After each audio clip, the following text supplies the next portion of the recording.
بسم اللہ الرحمن الرحیم۔ جو تو ہیں جی محبین اسلام، ان کا تو مقصد یہ ہے کہ ان مفتی صاحب، امام صاحب، عالم صاحب ہے وہ اس پر عمل کریں، پھر دنیا والآخرہ ہو جائے۔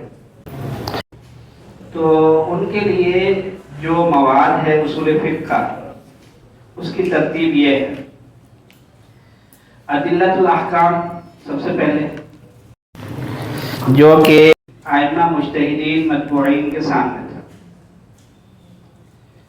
پھر القواعد الاصولیہ انہوں نے اپنے اساتذہ سے حلقات الدروس میں لیے۔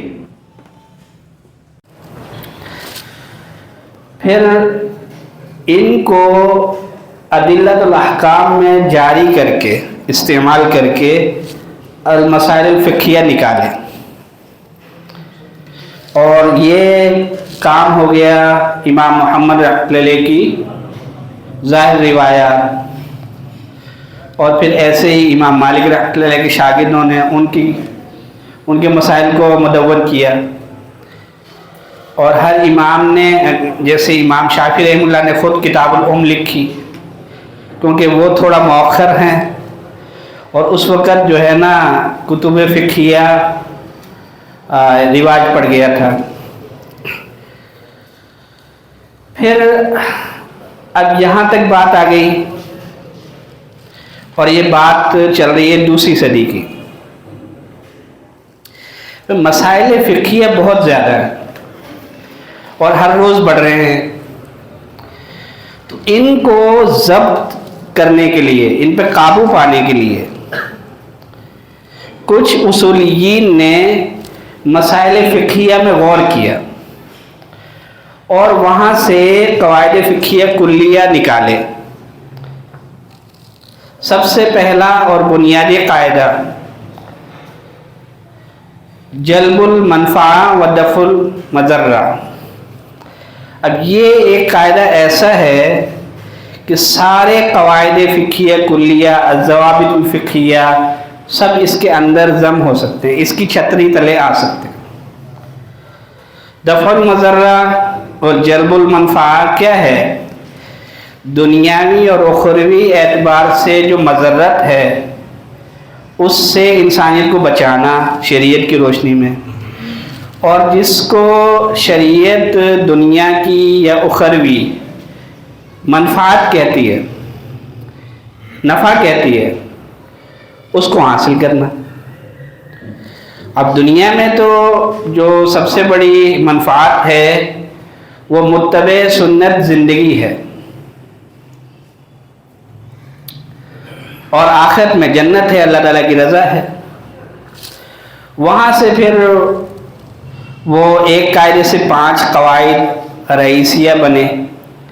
پھر یہ جو خلافت عثمانیہ کے آخر میں مجلۃ الاحکام العدلیہ مرتب ہوا، اس سے پہلے بھی کتابیں چل رہی تھی، لیکن اس میں آ کے وہ 99 قواعد ہو گئے۔ اچھا جی، پھر ان کا اور ان کا آپس میں فاصلہ کافی تھا، کیونکہ ایک قاعدہ الامور بمقاصدہا، اب یہ ہر جو ہے باب میں، ہر فصل میں چل جاتا ہے، تو اس فاصلے کو پاٹنے کے لیے، کم کرنے کے لیے الضوابط الفقہیہ وضع کیے، ان کے اور ان کے اندر غور کر کے۔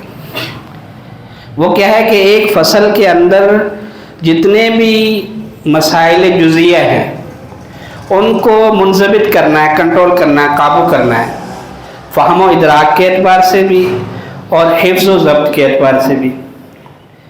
تو پھر چند ضوابط فقہیہ اس فصل کے، جو اجتماعی مزاج تھا اس فصل کا، اس مزاج کو ضوابط فقہیہ میں مقید کر دیا، تو ضوابط فقہیہ بن گئے۔ اب یہ سینکڑوں ہزاروں ہیں۔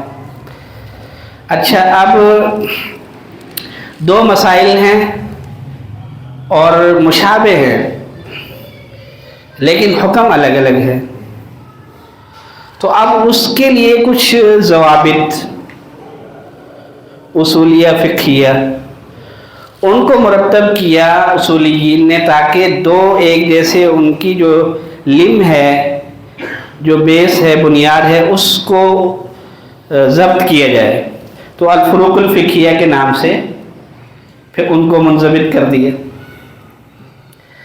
اب دو مسئلوں کے اندر بھی فرق کرنے کے لیے قواعد مل گئے، ایک فصل کے سارے مسائل کو قابو کرنے کے لیے ضوابط مل گئے، سارے ابواب فقہیہ کو قابو کرنے کے لیے قواعد فقہیہ کلیہ مل گئے۔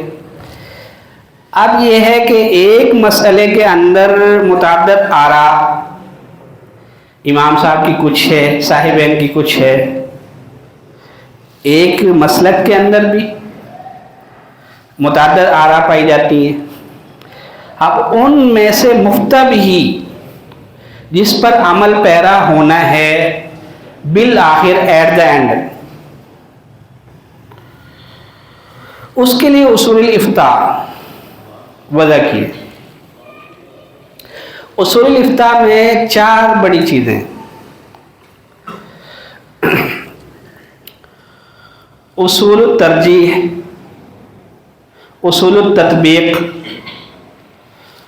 اصول النسخ، قواعد عامہ عند العمل بالحدیث والکتاب۔ تو اب وہ سینکڑوں میں ہیں۔ اب میں نے اپنے مطالعے سے اصول الترجیح 116 نکالے ہیں، کچھ 56 کے قریب متنن ہیں اور باقی سندن ہیں۔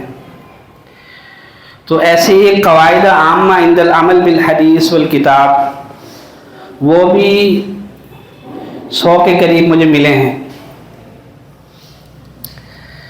تو اب وہ اصول الافتاء میں جو مقدمہ شامی ہے، شرح عقود رسم المفتی ہے، اس میں تو کتابوں کا موازنہ کیا گیا ہے، تو لیکن اس میں کچھ اصول آئے ہیں، اس کے علاوہ یہ 4 چیزیں ہیں جن میں کافی اصول ہیں جو اس میں نہیں آئے، اس طرح کی کتابوں میں نہیں آئے۔ وہ شروح الحدیث، شروح الفقہ میں منتشر ہیں، کیونکہ وہاں تو استعمال ہوئے نا، تو وہاں موجود ہیں۔ اچھا جی، اب یہاں کے بعد آخر میں المسائل المفتبہات، جن پہ عمل کرنا ہے، یہ آگے۔ تو جو مسائل کی کتابیں ہیں وہ 2 ترتیبوں پر ہیں، علی مسلک التأصیل، علی مسلک التأویل۔ تأصیل کا مطلب یہ ہے کہ پہلے ایک فصل میں قاعدے بیان کریں جس کے ماتحت وہ مسائل نکل رہے ہیں، وہ پہلے اصول بیان کر دیں، پھر جزیات بیان کر دیں۔ تو اس میں سب سے اچھی مثال جو ہے وہ قاضی خان رحمۃ اللہ علیہ کی شرح الزیادات ہے، زیادات امام محمد رحمۃ اللہ علیہ کی، اس پر شرح ہے قاضی خان رحمۃ اللہ علیہ کی۔ تو وہ ایسا کرتے ہیں کہ پہلے بتا دیتے ہیں کہ بھئی یہ فصل نا ان 5 اصولوں پر مبنی ہے، وہ 5 اصول بتا دیے مثال کے طور پہ، پھر جتنی جزیات ہیں وہ بیان کر دیں۔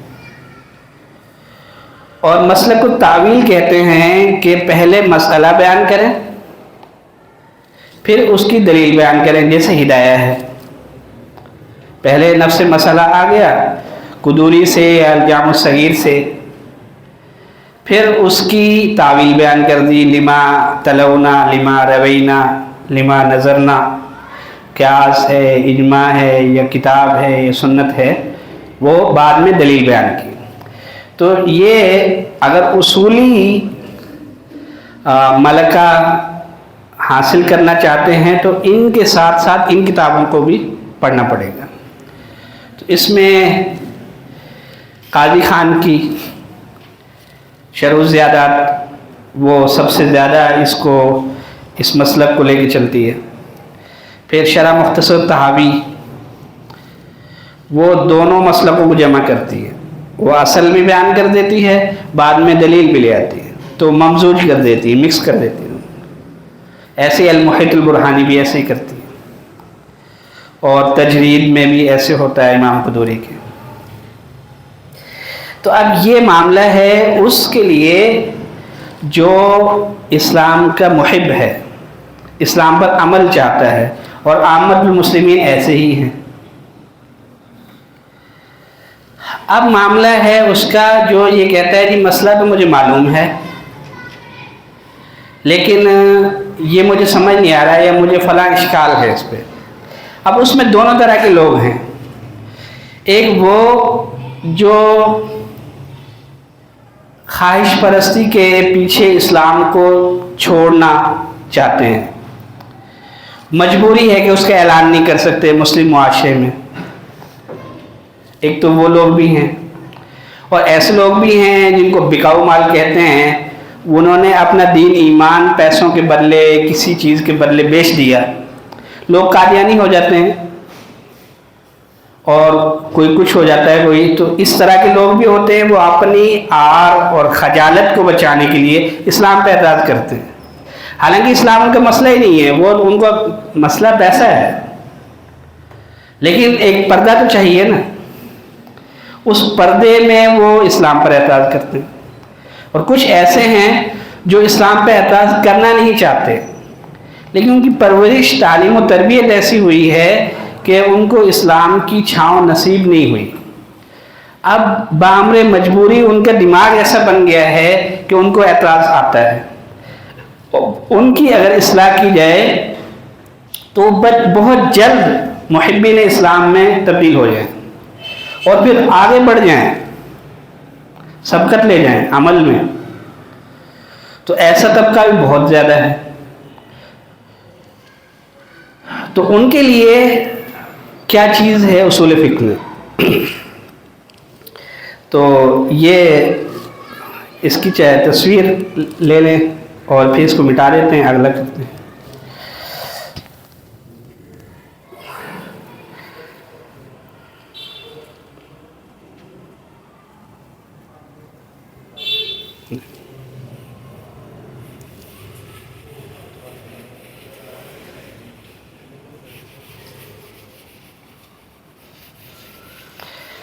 اچھا، یہ جو قواعد ہیں نا، ان سب کا ایک مجموعہ اب مرتب ہو چکا ہے. معلمہ زائد للقواعد الفقہیہ والاصولیہ کے نام سے 43 جلدیں ہیں. PDF مل جاتا ہے. اس میں یہ ساری چیزیں ہی انہوں نے مرتب کر دی. الفروق الفقہیہ مرتب نہیں کیا، اس پہ علامہ قرافی رحمۃ اللہ کی کتاب ہے. علامہ کرابیسی رحمۃ اللہ کی فروق فقہیہ پر کتاب ہے، اور بھی کئی کتابیں ہیں فروق فقہیہ پہ آپ کو مل جائیں گی. بلکہ الفروق الفقہیہ پہ آپ شاملہ میں پورا آپ کو فولڈر مل جائے گا، اس میں 10 20 30 کتابیں ہوں گی. تو باقی چیزیں جو ہے معلمہ زائد میں اچھی طرح مرتب کر دی. یہ جو قواعد اصولیہ میں نے بیان کی ہے، اس پہ انہوں نے 7 جلدیں لکھی ہیں. اس میں قواعد اصولیہ، قواعد فقہیہ کلیہ پہ 10 جلدیں لکھی ہیں. ضوابط فقہیہ پہ 10 12 جلدیں لکھی ہیں. اور مقاصد الشریعہ پہ 3 جلدیں لکھی ہیں. تو معلمہ زائد عام مل جاتا ہے. آپ انٹرنیٹ پہ جائیں گے، وہ گوگل پہ لکھیں گے تو آ جائے گا. تو اب آپ اس میں اور کتابوں کا تعارف چاہتے ہیں ان میں، تو اسی کے جو مراجع مصادر ہیں نا پیچھے، اسی کتاب کے مراجع مصادر اور فہرستیں دی ہیں آخر میں. یہ 43 جلدوں میں 10 جلدیں فہارس کی ہیں، 33 جلدیں مواد کی ہیں اور 10 جلدیں فہارس کی ہیں. تو اس میں ایک فہرست مصادر مراجع کی بھی ہے. تو وہاں آپ کو بہت کتابوں کا تعارف خود ہی ہو جائے گا. اچھا، اب ہیں معترضین علی الاسلام.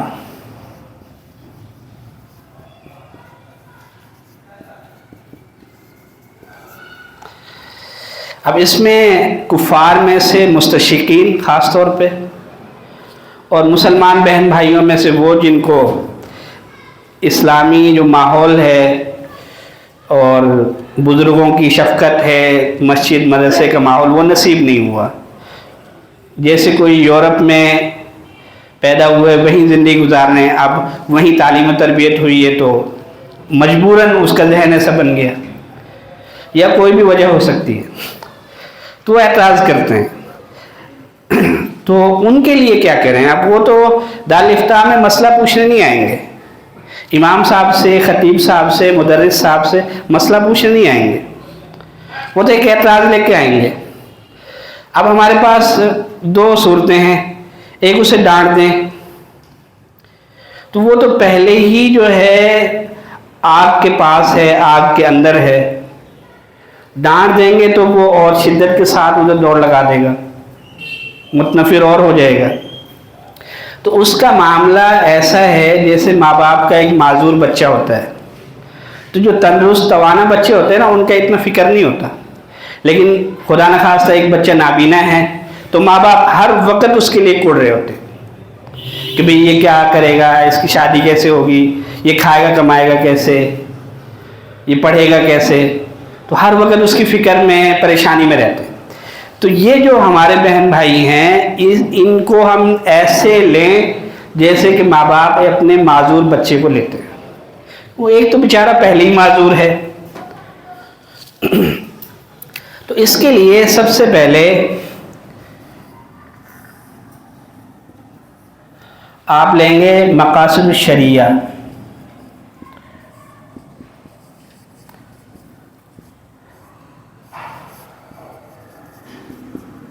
العالمیہ،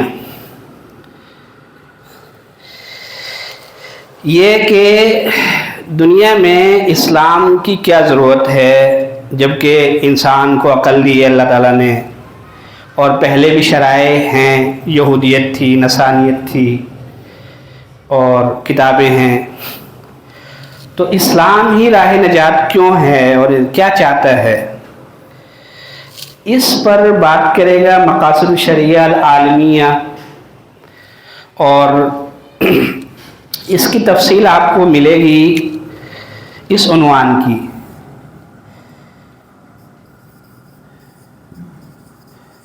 اصول النظر فی التشریع الاسلامی، یہ کتاب ہے، یہ بھی آپ کو گوگل سے مل جائے گی۔ تو اس پر انہوں نے بہت تفصیل سے اور بہت اچھا لکھا۔ یہ چار ہیں: تحقیق العبودیت للہ تعالی، روئے زمین پر صرف اور صرف اللہ تعالیٰ کی بندگی ہو، یہ سب سے بنیادی اور بڑا اور آفاقی مقصد ہے اسلام کا، کہ بندگی صرف اللہ تعالیٰ کی ہو، علی وجہ الارض کلہا، تمام روئے زمین پہ۔ دوسرا ہے اقامت العدل تحت رایت اسلام، عدل و انصاف قائم ہو اسلام کے جھنڈے تلے، سب کو سب کے حقوق ملیں، اسلام جن کو حقوق کہتا ہے، تو اس کے لیے نظم ہو، ڈسپلن ہو۔ تیسرا ہے عمارت الارض و دفع الفساد عنہا، کہ زمین جو ہے آباد رہے، شاداب رہے، اور اس پر کوئی بھی فتنہ فساد نہ ہو۔ تو فتنہ فساد، جس کو اسلام فتنہ فساد کہتا ہے، اس کا ازالہ کیا جائے گا، اس کو دفع کیا جائے گا، تاکہ لوگ جو ہے چین امن سے زمین پر رہ سکیں۔ چوتھا ہے الاخوۃ الاسلامیہ، الاعتصام بحبل اللہ، کہ دنیا بھائی چارے کے ساتھ رہے اور اخوت اسلامیہ پوری روئے زمین پہ قائم ہو جائے، سب بھائی بھائی بن کے رہیں۔ تو یہ چار مقاصد ہیں۔ اب جب کوئی یہ پوچھتا ہے کہ جی اسلام کی کیا ضرورت ہے دنیا میں، تو آخر وہ جو پوچھنے والا کسی شعبے سے ہوگا نا، وہ تاجر ہوگا، وہ سائنسدان ہوگا، وہ فلسفی ہوگا، وہ ادیب ہوگا، وہ شاعر ہوگا، وہ آخر کچھ تو ہوگا نا، زمیندار ہوگا، ان پڑھ ہوگا، پڑھا لکھا ہوگا، تو جس فیلڈ سے اس کا تعلق ہے اس فیلڈ میں جو شریعت کے مقاصد ہیں، اسرار الشریعہ ہیں، قواعد ضوابط ہیں، اس کی روشنی میں اس سے بات ہوگی، اور اس کی فیلڈ کی کچھ معلومات ایف اے کے درجے کی، یا آپ بہت زیادہ کرتے ہیں بی اے کے درجے کی، بی اے میں 2 کتابیں ہوتی ہیں، ایک 3rd ایئر کی، ایک 4th ایئر کی، تو 400 صفحے کی ہوں گی، 500 صفحے کی ہوں گی، 1000 صفحہ ہوگا ٹوٹل، تو ان کو پڑھ لیں ہفتے میں، 1.5 ہفتے میں. تو آپ جب اس کو پڑھ لیں گے تو اس کا سوال، اس کا اشکال سمجھ آ جائے گا فنی طور پہ. پھر اسلام میں رہنمائی تو ہے، پھر آپ اس سے بات چیت شروع کریں گے، کیونکہ اس کے میدان کی بیسکس جو ہے نا، مبادیات، وہ آپ نے پڑھ لی ہیں، تو اس کی بات سمجھ آئے گی آپ کو. تو دوسرا ہے جی مقاصد الشریعہ الخاصہ بحیات الانسان.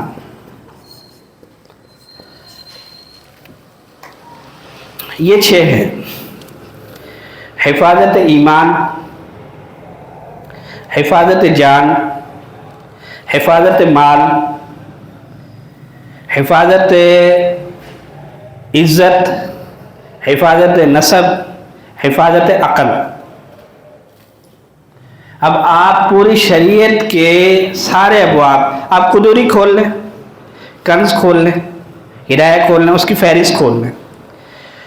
آپ یہ جو 6 مقاصد بیان ہوئے ہیں ان کو آپ غور سے دیکھیں، ان کے مسائل پہ آپ غور کریں. تو کسی کا مقصد مال کی حفاظت ہے، کسی باب کے مقصد مال کی حفاظت ہے، بھئی حرمت الربا ہے، اور چوری کی ممنوعیت ہے، غرر دھوکہ دہی سے منع ہے، قمار جوئے سے منع ہے، تو سب کیا ہے؟ حفاظت مال ہے. تجارت حلال طریقے سے کرنا سب کیا ہے؟ مال کی حفاظت ہے. زنا بد نظری سے روکنا ہے، عزت و نسب کی حفاظت ہے، پردہ ہے، محرم نامحرم کا دائرہ ہے، حفاظت عزت و نسب ہے. آپ قدوری کھول لیں، آپ کو ہر فصل میں یہ 6 کے 6 نظر آئیں گے. پھر جب یہ پورے ہوں گے تو وہ 4 نظر آئیں گے اوپر والے. اچھا، پھر ان کے بعد تیسرا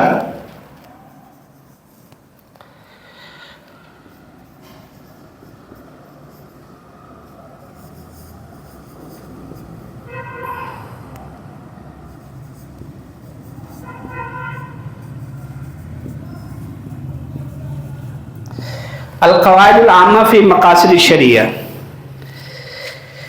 جیسے القواعد الکلیہ فقہیہ جو ہے وہ، اور مسائل فقہیہ، ان میں کافی گیپ آ جاتا ہے نا، فاصلہ آ جاتا ہے. تو اس کو پاٹنے کے لیے کیا کیا؟ الضوابط الفقہیہ لائے، کیونکہ وہ ایک فصل کو قابو کر لیتے ہیں، ایک بحث کو قابو کر لیتے ہیں، ایک باب کو قابو کر لیتے ہیں. تو یہ جو قواعد عامہ فی مقاصد شریعہ، یہ بھی الضوابط الفقہیہ کی جگہ پر ہیں. اب بحث ہو رہی ہے ایک باب میں،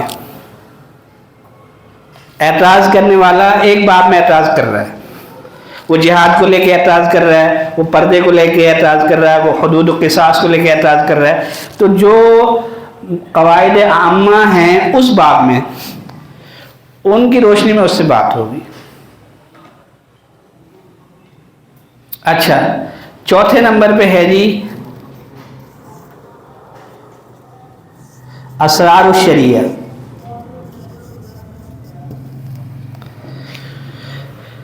جیسے فقہ میں مسائل جزیہ ہے، اب کوئی بندہ جزی پر اعتراض کر رہا ہے، اسلام کی جزی پر، تو ہر جزی میں اس کو حکمت اور علت اور عقلی طور پہ اس کی لاجک وہ سمجھانا کہ وہ بے بس ہو جائے علمی طور پہ. دیکھیں ہدایت اللہ تعالیٰ کے ہاتھ میں، لیکن علمی طور پہ وہ لاچار ہو جائے کہ اس کو نہ بھاگنے کی جگہ رہے نہ پاؤں رکھنے کی جگہ رہے. تو وہ اس کے لیے اسرار الشریعہ. اب اسرار الشریعہ میں احیاء علوم الدین امام غزالی، حجت اللہ البالغہ شاہ ولی اللہ رحمۃ اللہ علیہ، مولانا اشرف علی تھانوی صاحب کی احکام اسلام عقل کی نظر میں، اشرف الجواب. تو ایسی بہت سی کتابیں، لمبی فہرست ہے جو اس میں لکھی گئی ہیں. اور وہ یہ اصول فقہ کس کے لیے؟ جو دارالفتاء میں مسئلہ نہیں پوچھنے آیا ہے بلکہ مسائل اسلام پہ اعتراض داغنے آیا ہے. تو اب ظاہر ہے اس کے لیے بہشتی زیور سے، شامی عالمگیری سے تو رہنمائی نہیں ہوگی، اس کے لیے الگ لسٹ ہے. فقہا اصولیین نے، علماء اسلام نے اس کے لیے الگ سے محنت کی ہے. لیکن اگر وہ محنت ہماری درسی کتابوں میں نہیں ہے تو اس کا مطلب یہ تھوڑا ہی کہ وہ نہیں ہے. میرا کسی چیز کو نہ جاننا اس چیز کو تو مستلزم نہیں ہے نا کہ وہ چیز وجود ہی نہیں رکھتی. تو جب شریعت اسلامیہ تینوں طبقات کے لیے ہے، پھر تینوں طبقات کے لیے مواد بھی تو ہوگا نا. اور مواد جو اسلام میں ہے وہ شترے بے مہار نہیں ہے، وہ اصول کے تحت ہے. تو اصول پھر کیا ہے؟ اصول فقہ ہی ہے، اصول شریعت ہی ہے. تو چوتھا اسرار الشریعہ. اب 5ویں نمبر پہ کیا آتا ہے؟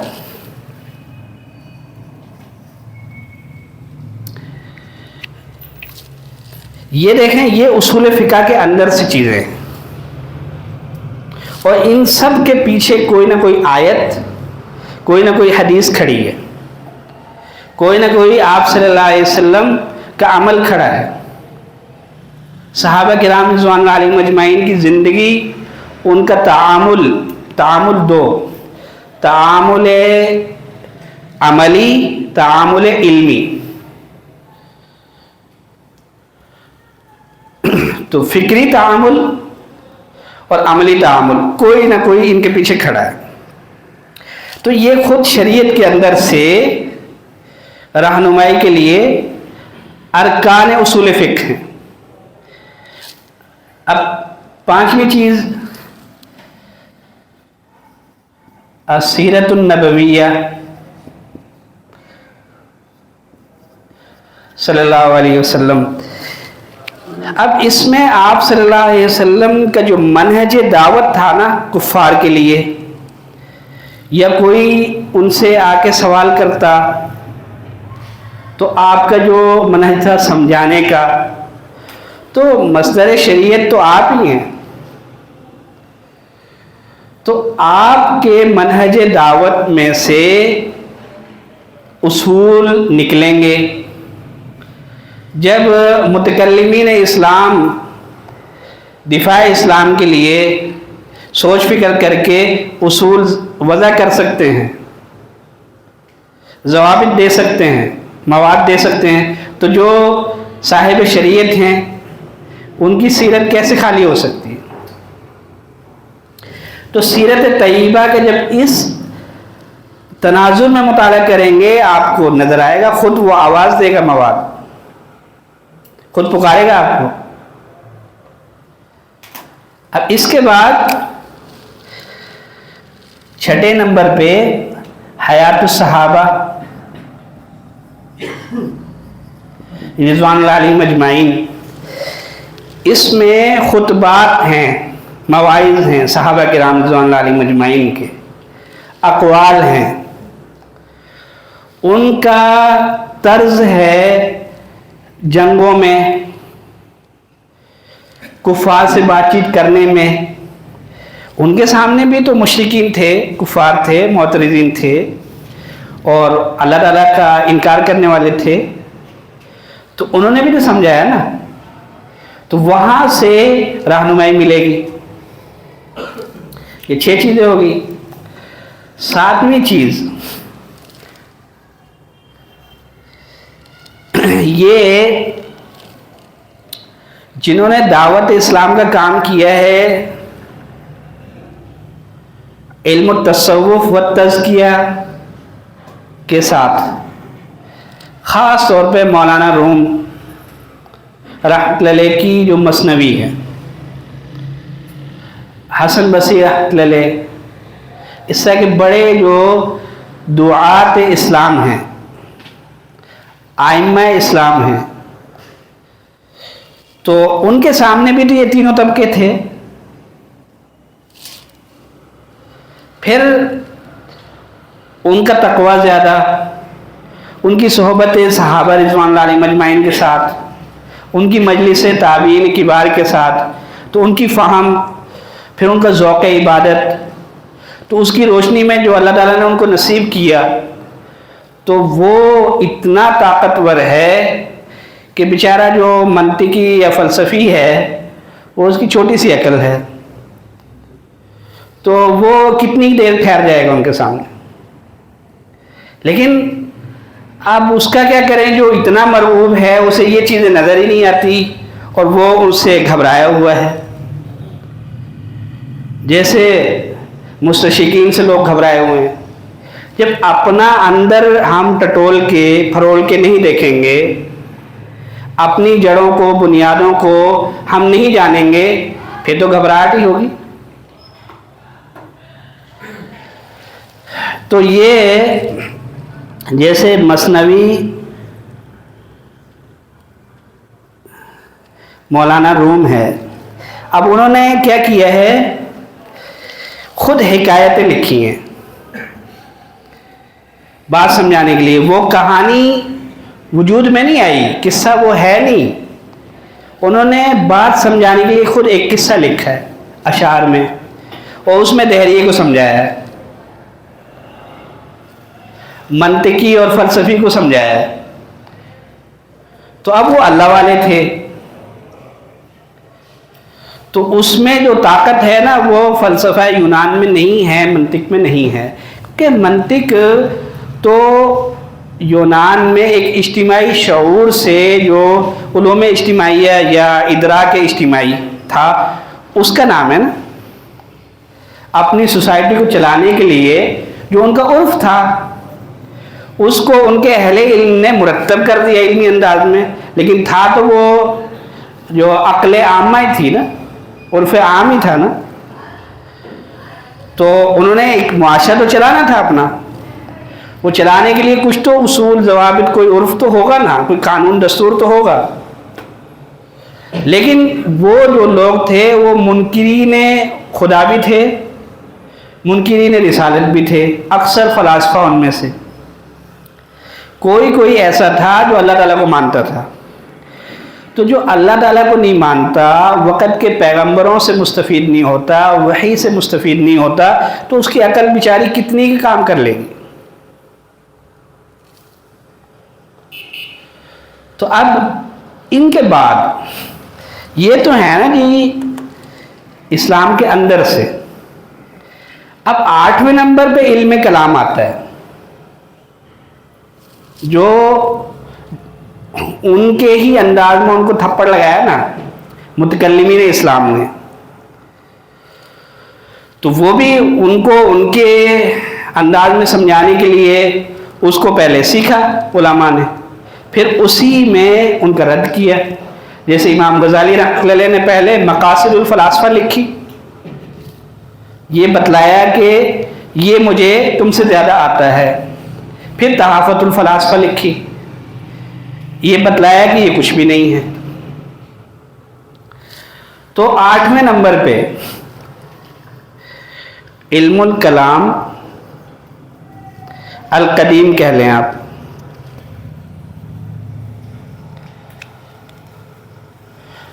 اور 9ویں نمبر پہ اب علم الکلام القدیم پہ کتابیں لکھی ہوئی ہیں، معروف ہیں. آپ شاملہ میں چلے جائیں اور علم الکلام والا فولڈر کھولیں، اس میں 100 200 500 700 کتابیں آپ کو مل جائیں گی. تو ان میں جو بہترین ہیں اس پر جو ہمارے اہل علم ہیں انہوں نے جو فہرست بیان کی ہے اس کو لے لیں تو مطالعہ پھر آسان ہو جائے گا، مراجع مصادر مخصوص ہو جائیں گے، ورنہ کتابیں تو بہت ہیں۔ تو 9 نمبر پہ پھر جو ہے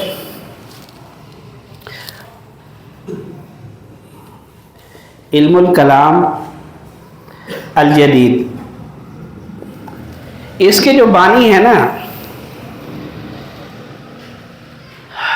ویسے تو یہ اس کو اخذ کیا قدیم سے ہی، لیکن ہمارے قریب دور کے جو سب سے بڑے بانی ہیں اس کے وہ مولانا قاسم نانوتوی رحمۃ اللہ علیہ۔ آپ دیکھیں انہوں نے نہ تفسیر لکھی، نہ حدیث کوئی شرح لکھی، نہ ان کے کوئی فتاوی مرتب ہوئے، جتنے نہ کوئی انہوں نے درسی کتاب کی کوئی شرح ہے، نہ ان کی تقریر ہے۔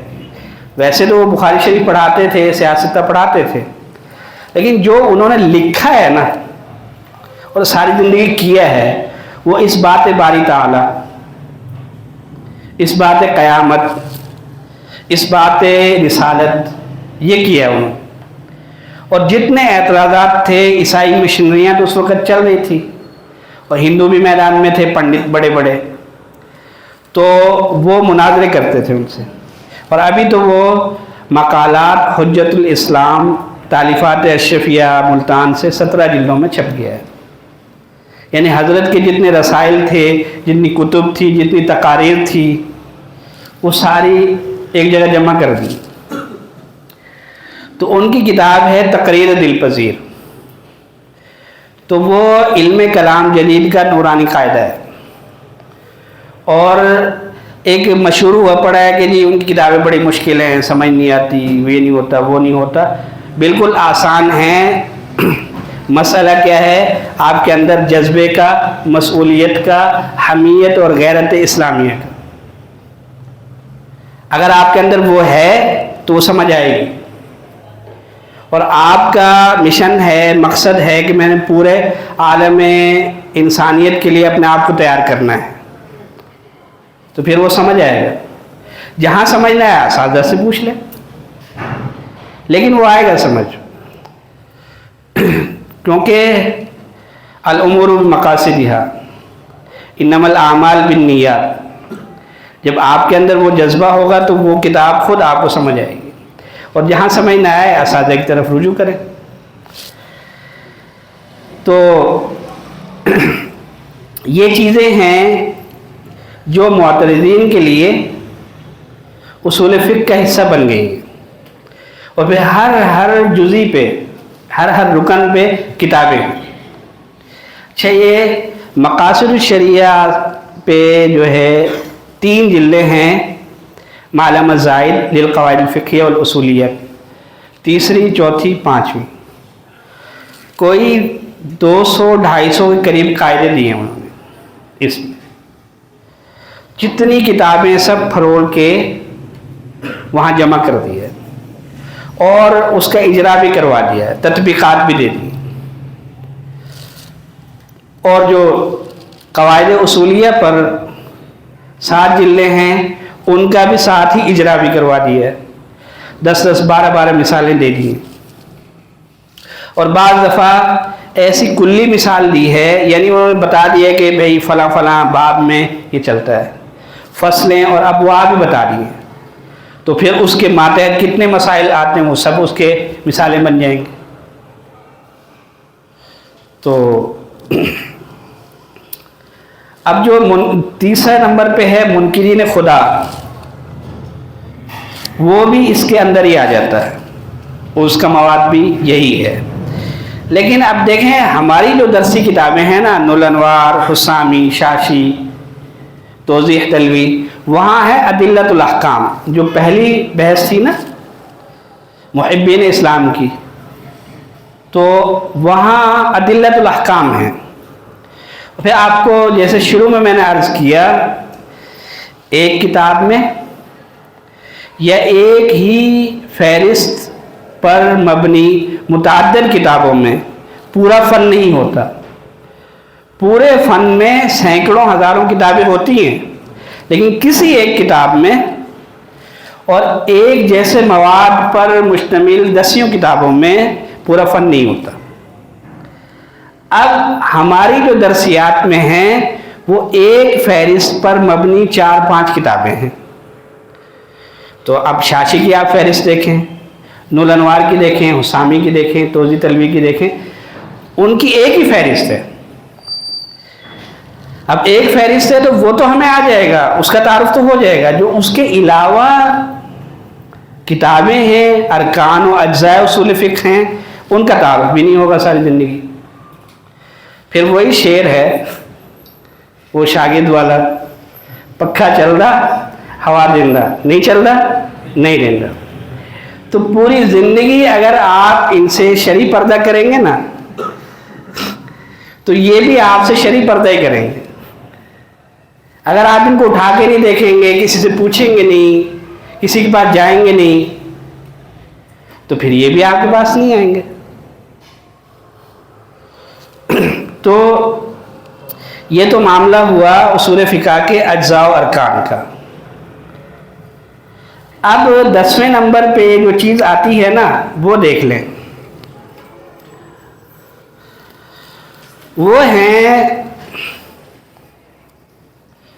العلوم العصریہ. دیکھیں، ایک ادیب ہے اور وہ ساتھ دہریہ بھی ہے، ایک فلسفی ہے ساتھ وہ دہریہ بھی ہے، اور معترض علی الاسلام بھی ہے. ایک معاشیات دان ہے، کارل مارکس کا مرید ہے اور آڈم سمتھ کا مرید ہے. اور ایک فرائڈ کا مرید ہے، وہ سائیکالوجی اس کا میدان ہے، علم نفسیات میں اس نے پی ایچ ڈی کی ہے، 10 20 30 40 سال پڑھایا بھی ہے. اور بدقسمتی سے وہ دہریہ ہو گیا ہے یا وہ اسلام پر معترض ہو گیا ہے. تو اب آپ کے تو ذمے، آپ تو عالم ہیں، آپ تو وارث نبی ہیں، آپ تو داعی اسلام ہیں، آپ کے ذمے تو ہے کہ اس سے بات چیت کریں. ہدایت تو اللہ کے ہاتھ میں ہے، لیکن اس کو اس طرح کی شفقت دینا جس طرح کے ماں باپ اپنے معذور بچے کو دیتے ہیں، وہ تو آپ کے اوپر فرض ہے، کیونکہ وہ تو شفقت کا زیادہ مستحق ہے. وہ تو دنیا میں جیتے جی ہی جہنم میں چلا گیا ہے، صرف مرنے کی دیر ہے. تو اس کے لیے تو زیادہ ہمیں فکر مند ہونے کی ضرورت ہے کہ اس کے لیے تو دوسرا آپشن بچا ہی نہیں ہے جب وہ دہریہ ہو گیا. تو اب اس سے آپ بات چیت کریں گے، وہ کسی میدان کا تو ہوگا نا. اگر بالفرض وہ معاشیات دان ہے اور اکنامکس اس کا شعبہ ہے، تو آپ کتاب البیوع کو اس کے تناظر میں پڑھیں گے نا. اور جو ایم اے معاشیات میں نصاب ہے، اس میں ایم اے میں تو چلو 6 کتابیں ہوتی ہیں، بی اے میں تو 2 ہی ہوتی ہیں. آپ بی اے کی معاشیات کا مطالعہ کر لیں 5-10 دن میں. ایک 3rd ایئر کی بک ہوگی، ایک 4th ایئر کی ہوگی، 500 صفحے کی ہوں گی، 600 صفحے کی ہوں گی، 700 صفحے کی ہوں گی. تو آخر 2 ہفتے میں 1.5 ہفتے میں پڑھ ہی لیں گے نا. تو اس کی بات چیت سمجھ آنا شروع ہو جائے گی، اس کا سوال، اس کا اعتراض سمجھ آئے گا. اب جواب تو ہدایہ میں، کتاب البیوع میں، احیاء علوم الدین میں، اسرار الشریعہ میں، مقاصد شریعہ میں ہے نا. لیکن سوال اور جواب کا آپس میں ربط قائم کرنے کے لیے آپ کو پڑھنا پڑے گا نا تھوڑا سا. تو جو وہ تھوڑا سا پڑھنا پڑے گا، جیسے کہ سراجی کے لیے ریاضی پڑھنا پڑتا ہے، وہ علوم عصریہ 10ویں نمبر پہ آپ لیں. تو یہ ہے بگ پکچر، بڑی تصویر اصول فقہ کی. اور ہمارا عنوان تو ہے آپ اصول فقہ کا اجرا کیسے کریں، لیکن پہلا قدم ہے کہ اصول فقہ ہے کہ جڑی بوٹی کا نام، اس کا تعارف تو ہو. تعارف ہوگا تو ہم پڑھیں گے، جب پڑھیں گے تو اجرا کریں گے. لیکن اگر تعارف ہی نہیں ہے پھر کس چیز کا اجرا کریں گے؟ تو یہ ایک ہمارا پہلا جو اس کا مرحلہ ہے وہ پورا ہو گیا. اب آتے ہیں اجرا کی طرف. تو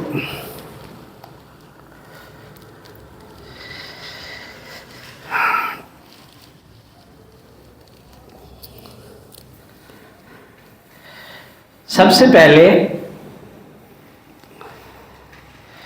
مباحث سے کتاب اللہ آتے ہیں نا،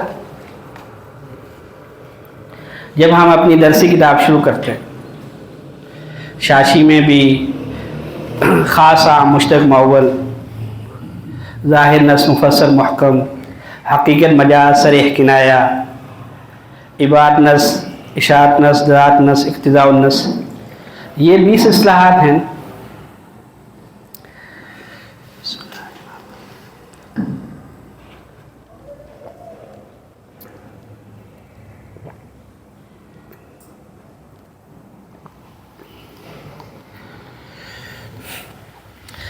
اب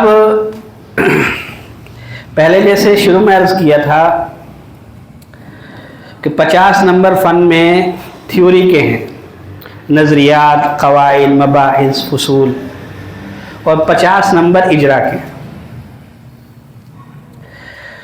تو جو تھیوری ہے، نظریات ہیں، مباحث ہیں، اس میں 5 طبقات کی کتابیں پڑھیں گے تو 50 نمبر پورے ہوں گے.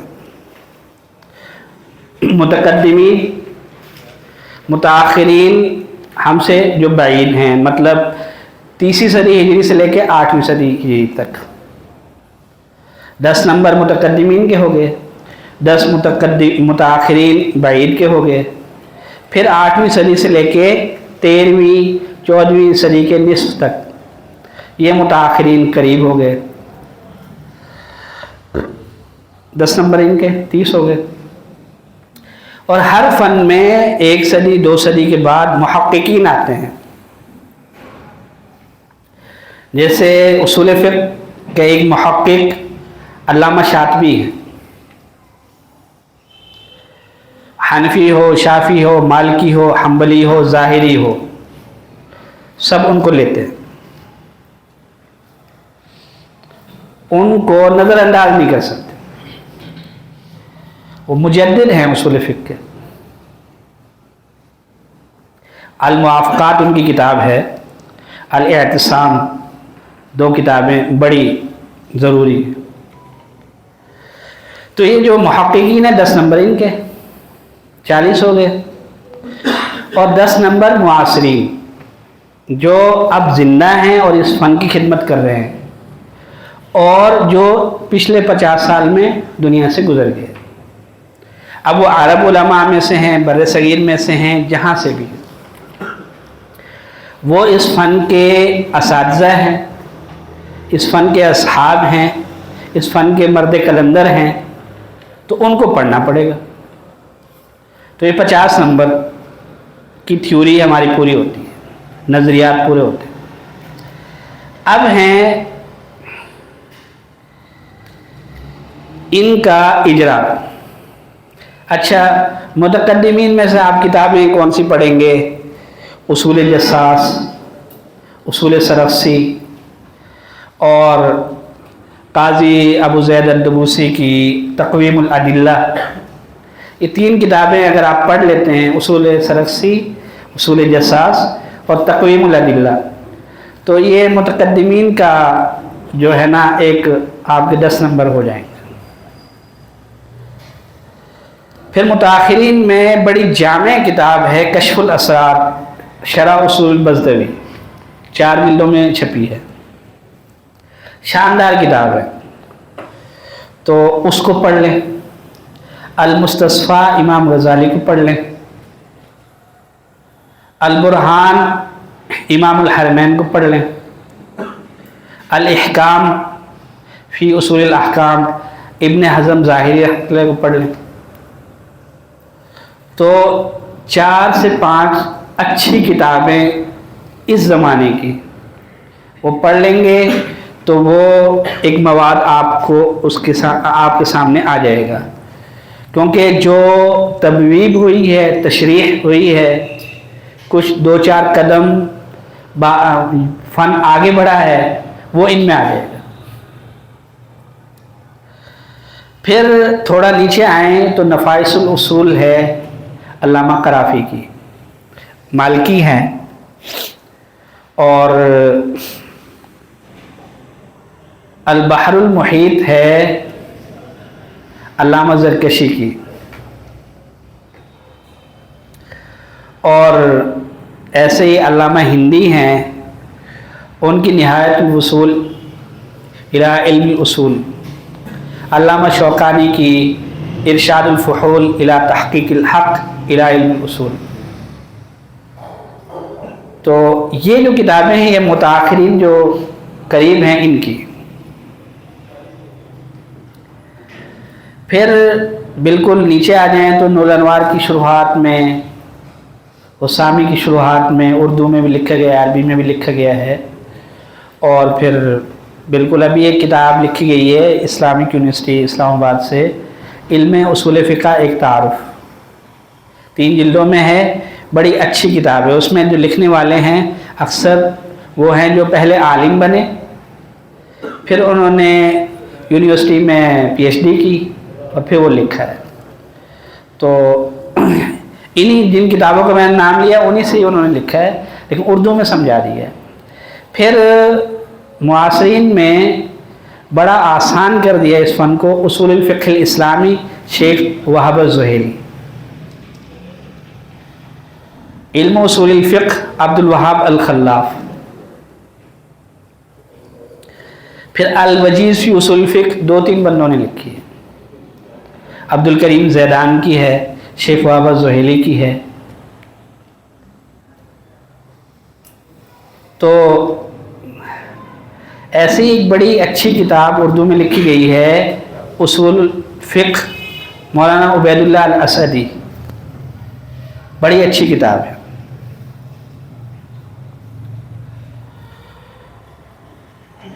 تو یہ اردو میں کتابیں، آپ شاشی کی شروحات دیکھ لیں، نور الانوار کی شروحات اردو میں دیکھ لیں، حسامی کی شروحات دیکھ لیں، جو اکابرین اساتذہ کرام ہیں، کچھ فوت ہو گئے کچھ زندہ ہیں، ان کی جو تقاریر ہیں ان کتابوں کی وہ آپ دیکھیں۔ تو خاص طور پہ مباحث کتاب اللہ کو حل کرنے کے لیے اور ان کا اجرا کرنے کے لیے سب سے پہلے ہماری درسیات میں یہی آتی ہے نا۔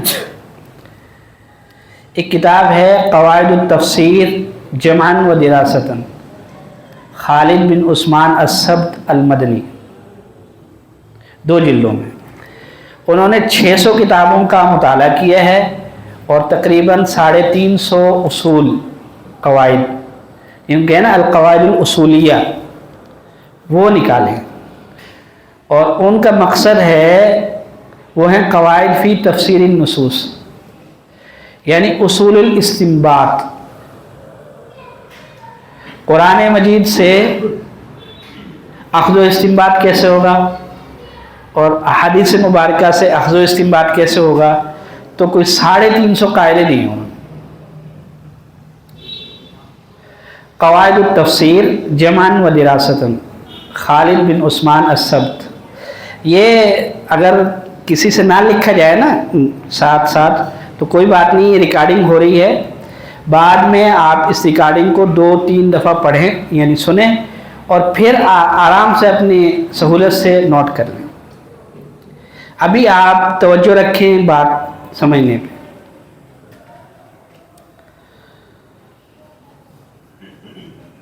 قواعد التفسیر میں مباحث کتاب اللہ کا بہت شاندار اجرا ہے،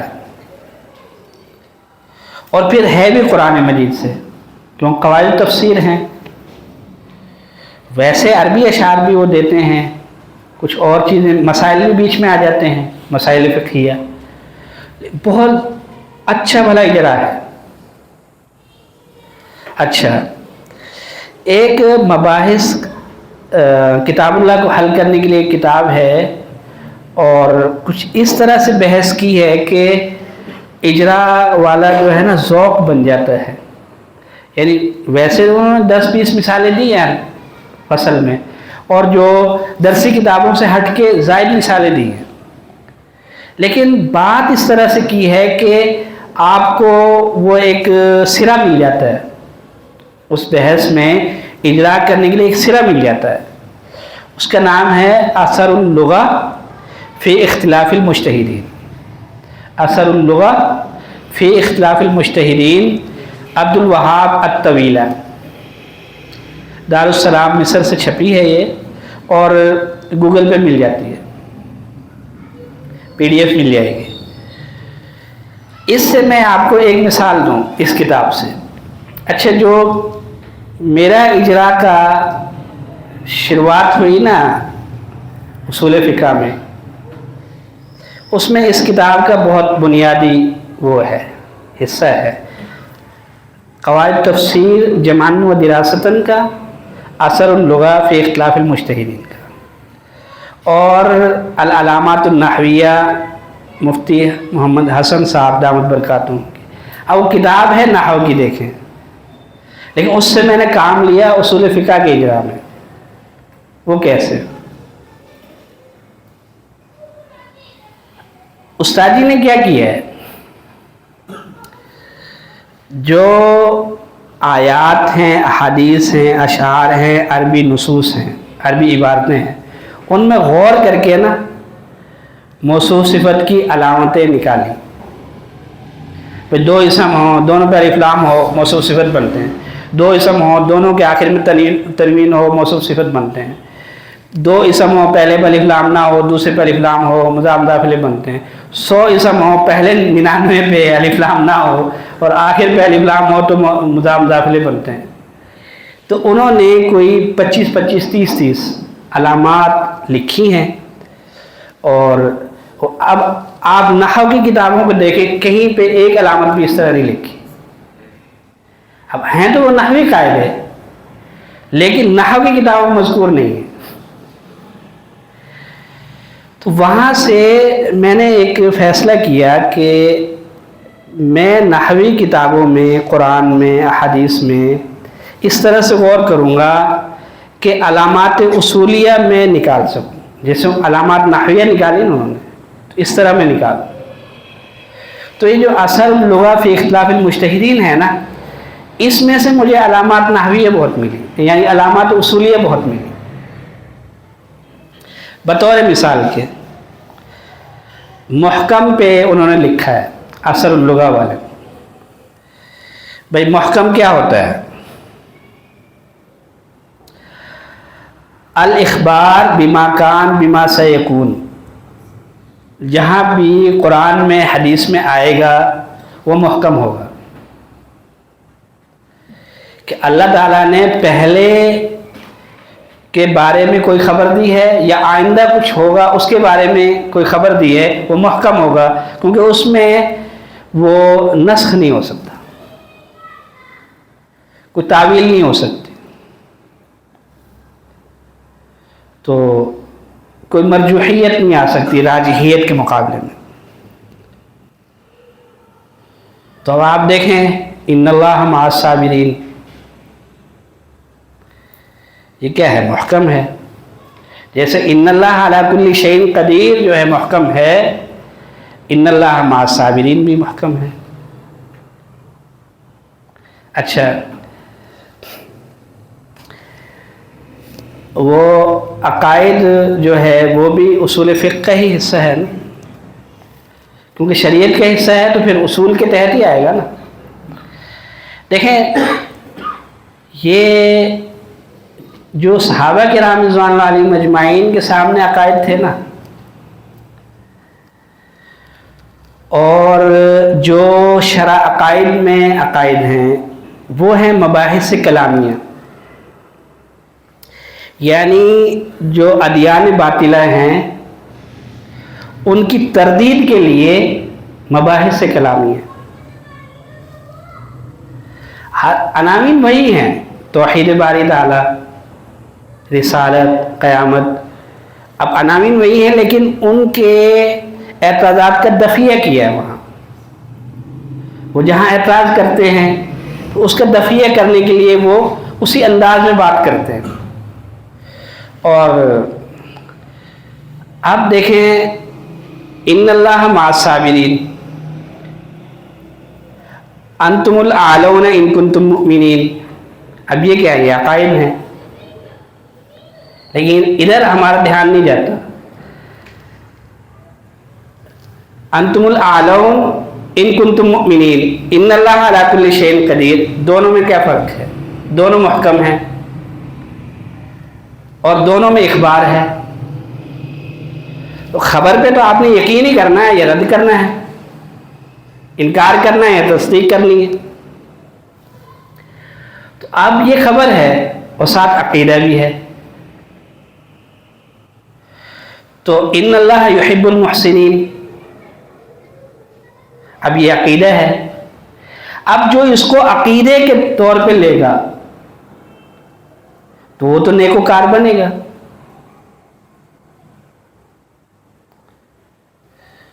تو آپ قرآن مجید کو آپ دیکھیں گے تو الاخبار بما کان بما سیکون میں، فضائل میں، وعیدوں میں، وعدوں میں، وعیدوں میں تمام کے تمام عقائد ہیں. اور صحابہ کرام رضوان اللہ علیہم اجمعین ان پر ہی تھے اور پوری دنیا کو فتح کیا.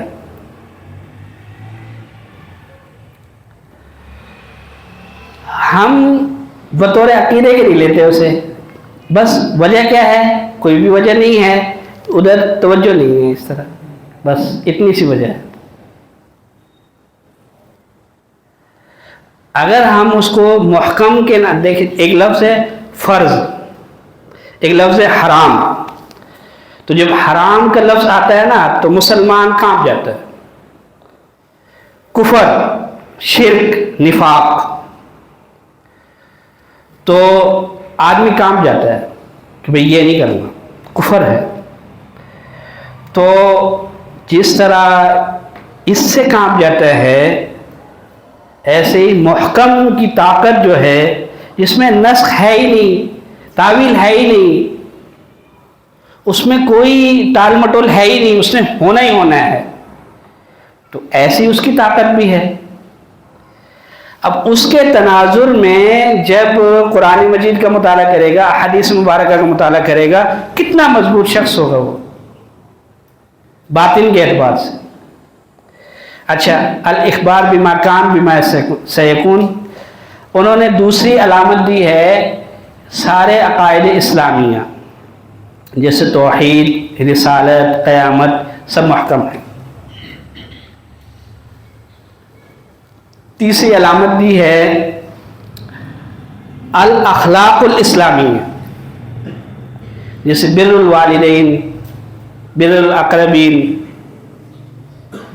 اور اجتناب الکذب، صبر، شکر، توکل، حب الہی، خوف الہی. تو باطنی اخلاق ہے نا، باطنی صفات ہیں دل کی، تو یہ سب محکم ہیں. جب محکم ہیں تو ان میں تو ذرہ برابر بھی تاخیر اور رد و بدل نہیں ہے. یہ ایسے ہی ہیں جیسے ان اللہ علی کل شیء قدیر ہے، جیسے لا الہ الا اللہ محمد الرسول اللہ محکم ہے، ایسے یہ بھی محکم ہے. تو لا الہ الا اللہ محمد الرسول اللہ کی طرح جب ہم وتوکل علی اللہ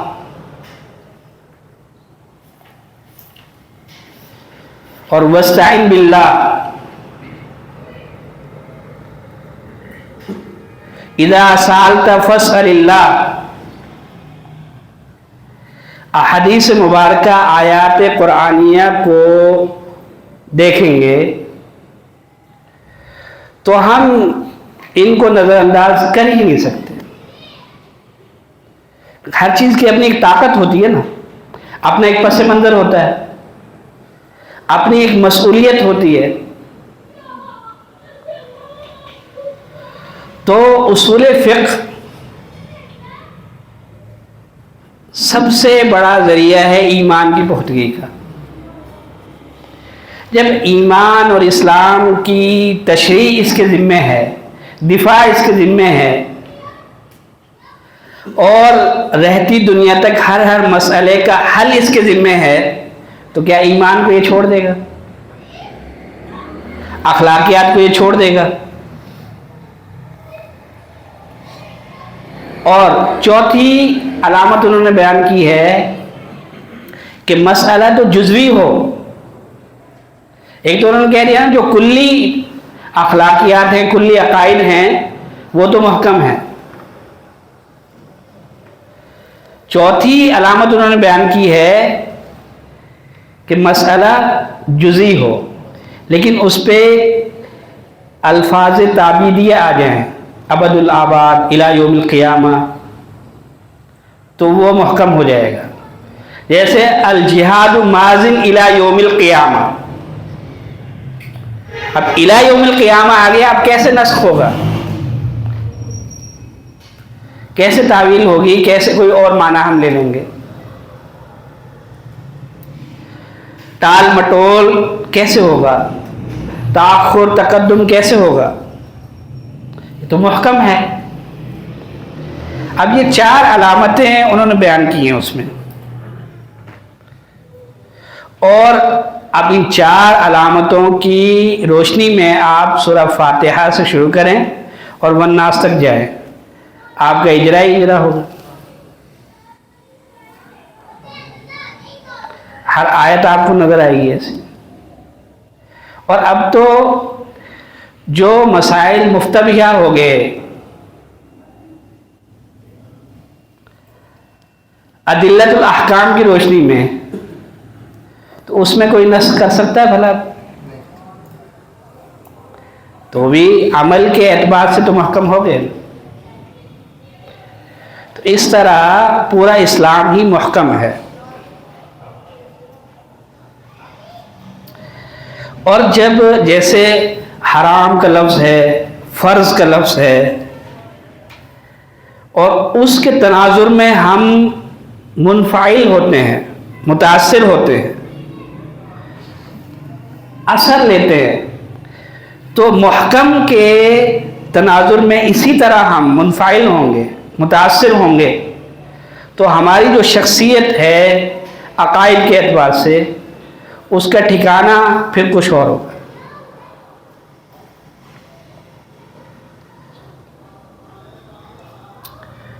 ایسے ہی اب خاص عام میں آ جائیں. آپ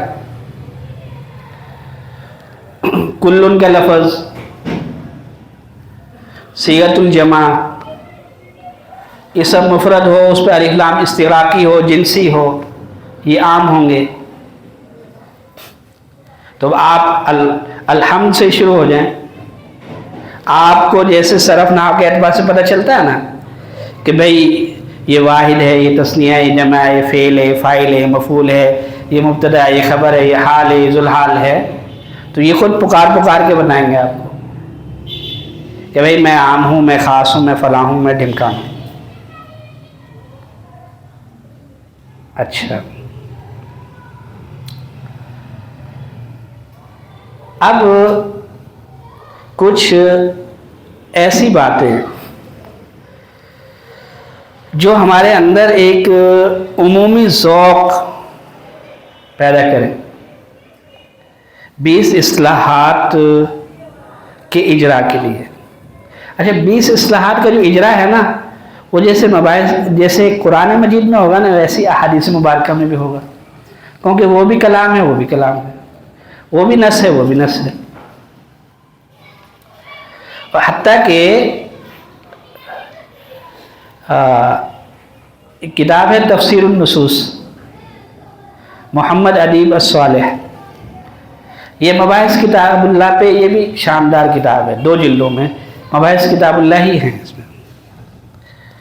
انہوں نے مثالیں جو 20 اصلاحات کی دی ہیں نا، قرآن سے، حدیث سے، فقہی مسائل سے دی ہیں. تو جو قانونی مسودے ہیں نا مصر کے، بحرین کے، سعودیہ کے، کویت کے، تو جو دفعات کی شکل میں ہوتے ہیں نا وہ، تو ان دفعات سے بھی انہوں نے مثالیں دی ہیں کہ جو دفعہ لکھا ہوا ہے یہ عموم کی شکل ہے اس کی، یہ خود دفعہ عام ہے، یہ خاص ہے، یہ نص ہے، یہ فلاں ہے، یہ فلاں ہے. تو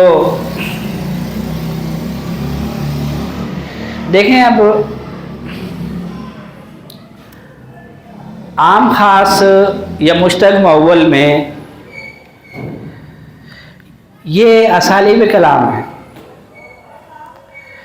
اور مباحث کتاب اللہ میں یہ اب جو قرآن مجید ہے وہ کلام ہے. کلام میں 3 چیزیں ہوتی ہیں: مفردات، اسم، فعل، حرف. پھر ان مفردات کو باہم جوڑنے کے لیے، جملہ بنانے کے لیے ترکیب کلام ہوتا ہے نا، جس کو نحو کی زبان میں ترکیب کہتے ہیں اور بلاغت کی زبان میں اسلوب کہتے ہیں.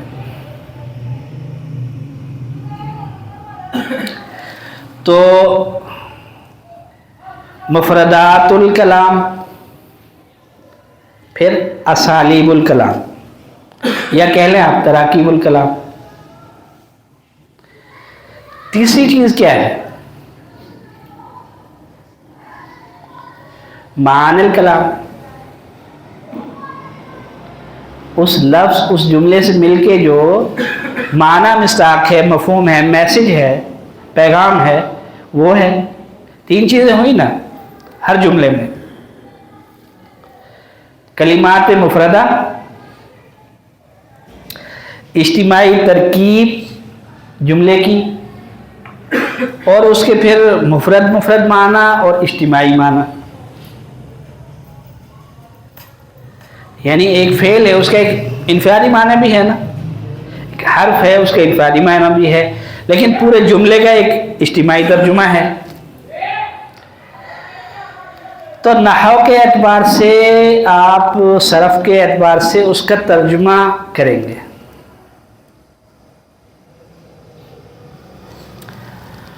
اور بلاغت کے اعتبار سے جو وہ اسلوب ہے نا، اور اس کے اندر گہرائی ہے، گہرائی ہے، وسعت ہے، آفاقیت ہے، اس ترجمے کی گہرائی میں جائیں گے.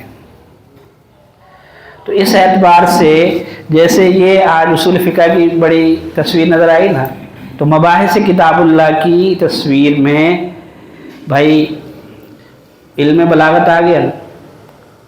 ویسے اصولین نے لیا بھی ہے حقیقت، مجاز، صریح، کنایہ. یہ تقسیم کس چیز کی ہے؟ معانی اور بیان کی ہے نا. خاص، عام، مشترک، معول، علم لغت کی ہے نا. بھائی ایک لفظ ایک معنی کے لیے وضع ہوا ہے یا 2 معنی کے لیے وضع ہوا ہے، یہ کس کا موضوع ہے؟ لغت کا موضوع ہے. یہاں مذکور کہاں ہے؟ مباحث کتاب اللہ میں. تو سارے یہ جو اصول فقہ ہے یہ کلی ہے، اور جتنے بھی علوم ہیں اسلامیہ، اور وہ 10ویں نمبر کی وجہ سے عصریہ، وہ سب اس کی جزیات. اس اعتبار سے یہ امام ہے علوم کا، باقی سارے خدام ہیں، رعایا ہے. عناصر تکوینیہ، عناصر تکمیلیہ ہے. تو اب سب سے پہلے آ جائے کلمہ جو ہے، کلمہ الحمد للہ رب العالمین الرحمن الرحیم مالک یوم الدین. یہ جو کلمات ہیں ان کی تحقیق کیسے کریں؟ دیکھیں 3 چیزیں ہیں: کلمات، اسالیب الکلام، معنی الکلام. معنی ہر لفظ کا الگ سے، اور اجتماعی پورے جملے کا. تو جو کلمات کی تحقیق ہے نا، اس کے لیے مستقل فن ہے. وہ جس کو جیسے حدیث میں ہے نا غریب الغریب، تو جیسے النہایہ فی غریب الحدیث ابن اسیر کی ہے. تو جو مشکل الفاظ آئے ہیں احادیث میں، ان کی شرح پر مستقل کتابیں لکھی گئی ہیں نا. مجمع بحار الانوار طاہر پٹنی رحمۃ اللہ علیہ کی جو ہے، اس میں مشکل الفاظ قرآن کے اور احادیث کے ان کو حل کیا گیا ہے. تو ایسے ہی قرآن کے لیے المفردات امام راغب ہے، التحقیق فی کلمات القرآن 10-12 جلدوں میں. تو ایسے مولانا عبدالرشید نعمانی صاحب کی لغات القرآن.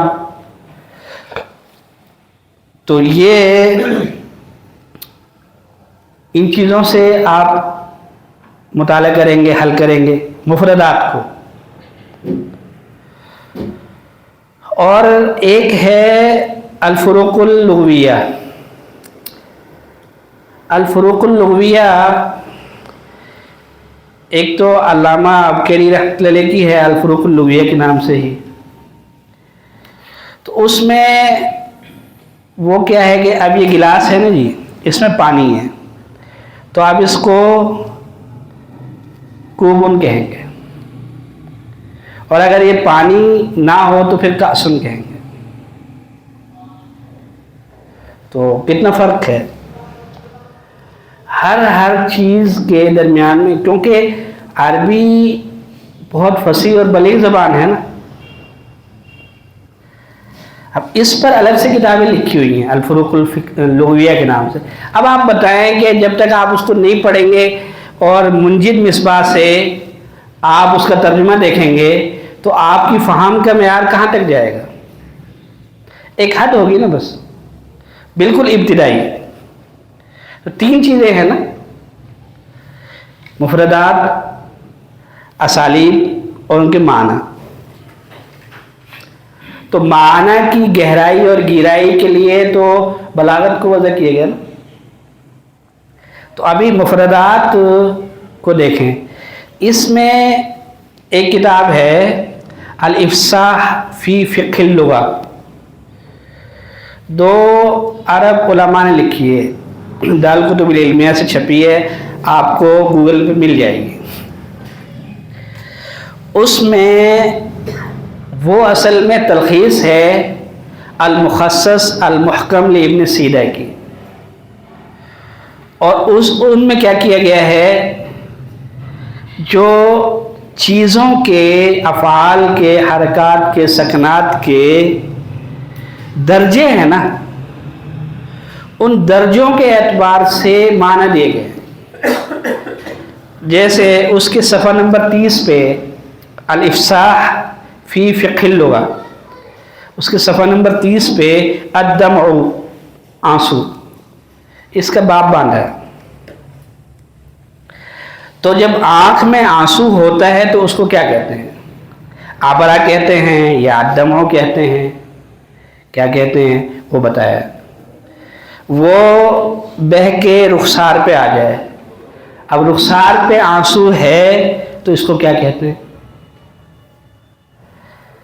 رخسار سے جدا ہو جائے اور زمین پہ نہ گرے اور ابھی فضا میں معلق ہے تو اس کو کیا کہتے ہیں؟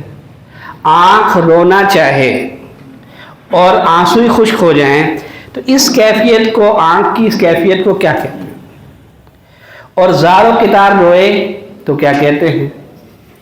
ایک ایک آنسو گرے اور اس کی آواز آئے تو کیا کہتے ہیں؟ کوئی 20 سے 25 کیفیات کے معنی الگ الگ بتلائیں، پھر وہ اشعار میں جہاں استعمال ہوئے ہیں، قرآن میں جہاں استعمال ہوا ہے، حدیث میں جہاں استعمال ہوا ہے، وہ بھی امثال دی ہیں۔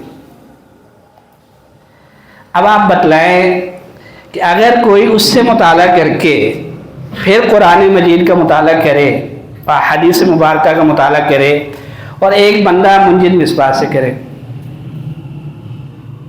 تو دونوں کا ایک وادی میں ہے، ایک دوسری وادی میں ہے۔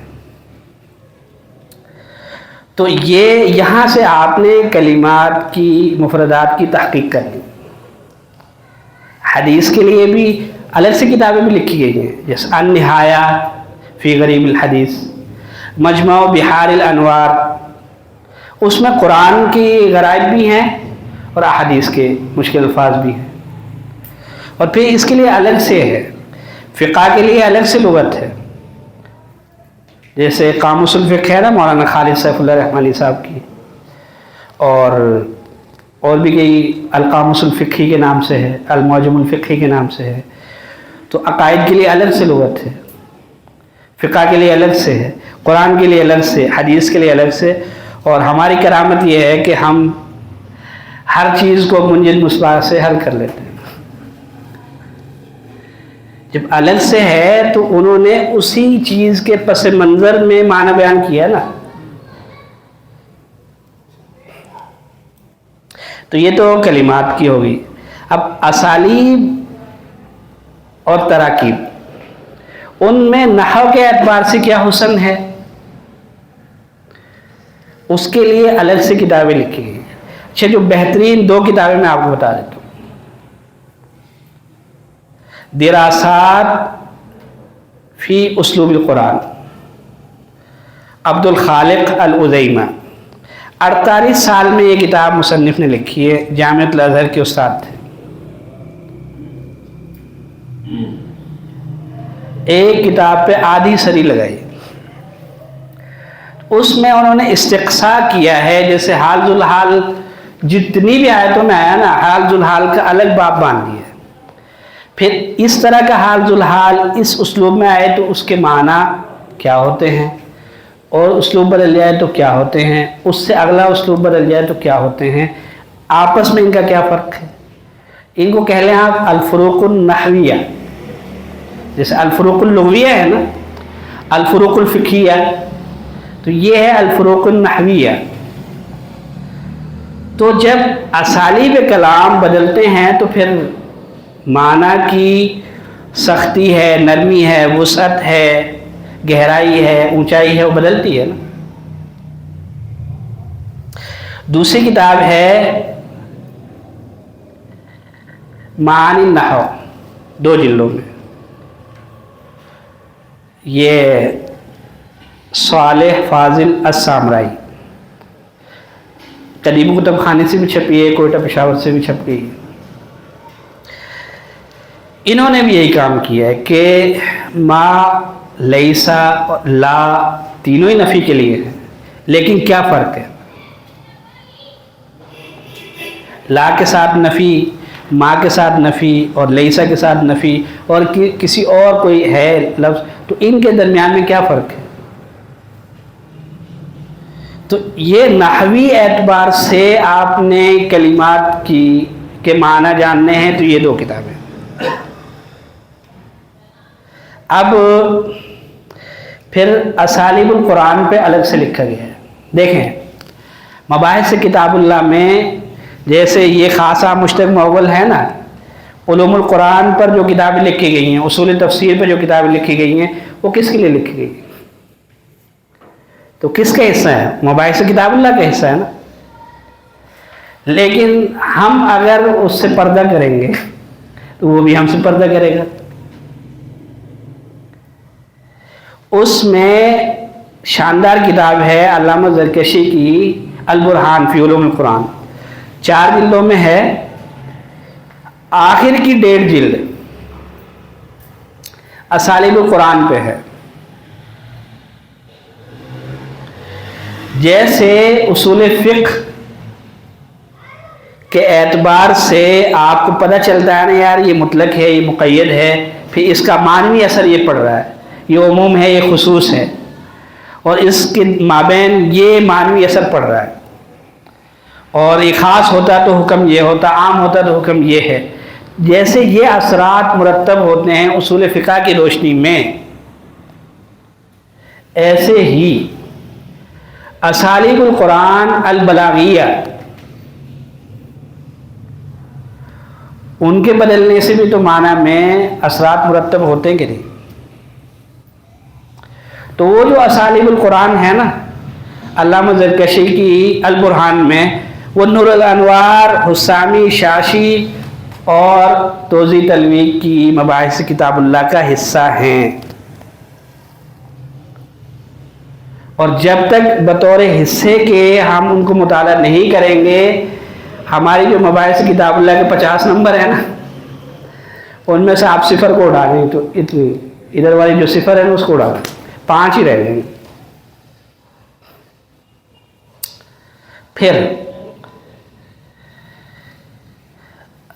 پھر دیکھیں کہ قواعد اصولیہ ہماری جو کتابیں ہیں ان میں ہے جی تعریف سب سے پہلے، پھر اگر اس کی اقسام ہیں تو وہ بیان کی گئی ہیں، پھر ان کا حکم بیان کیا گیا ہے، پھر اس کی 2-4 مثالیں۔ تو اب اس کے بعد چھوٹ کیا گیا ہے ان کتابوں سے۔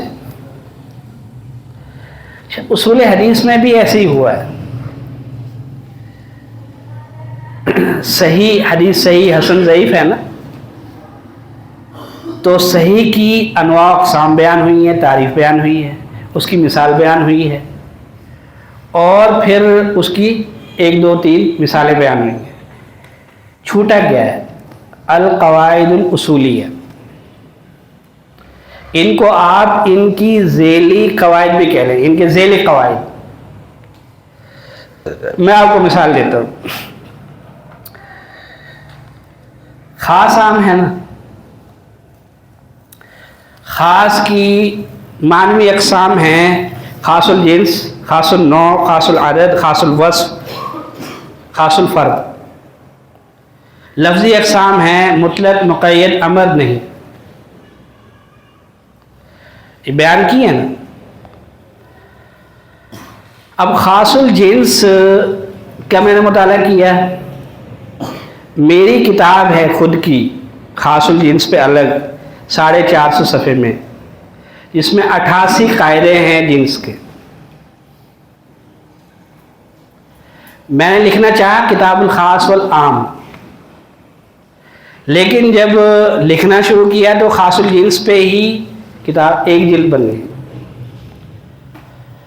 اور ربا کی معرفت اور جو بنیاد ہے جنس و قدر پہ ہے نا، تو جیسے وہاں ہے ایسے ہی ہر باب میں بھی تقریباً معاملات کے جنس کے قواعد چلتے ہیں۔ تو اس میں کچھ 500 سے زیادہ میں نے مثالیں دی ہیں اور 88 قاعدے دی ہیں۔ اب وہ کیا ہے؟ قواعد اصولیہ، ذیلی قواعد۔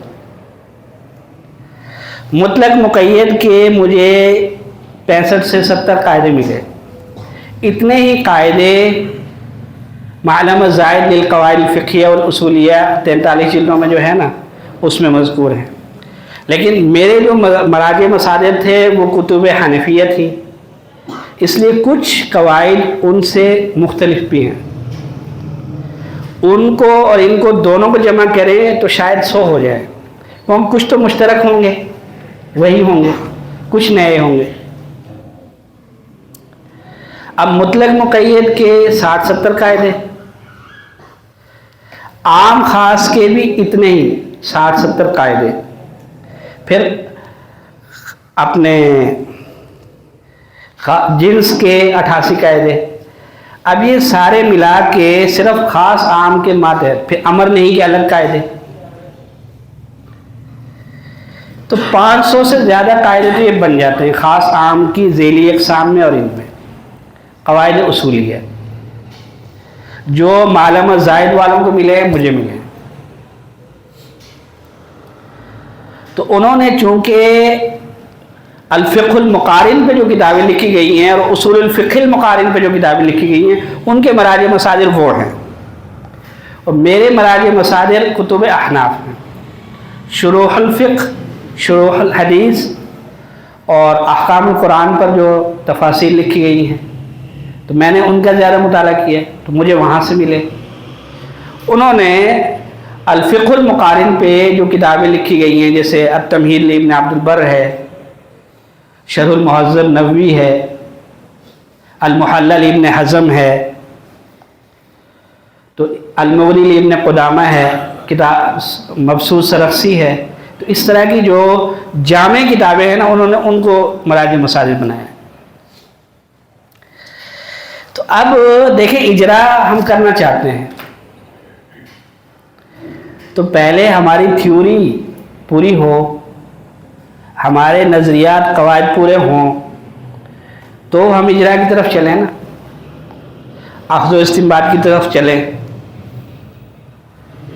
اچھا یہ قواعد ہیں اور یہ جب لوگوں نے ڈھونڈ لیے ہیں، مرتب کر لیے ہیں، تو کیا ہم انہیں پڑھ نہیں سکتے؟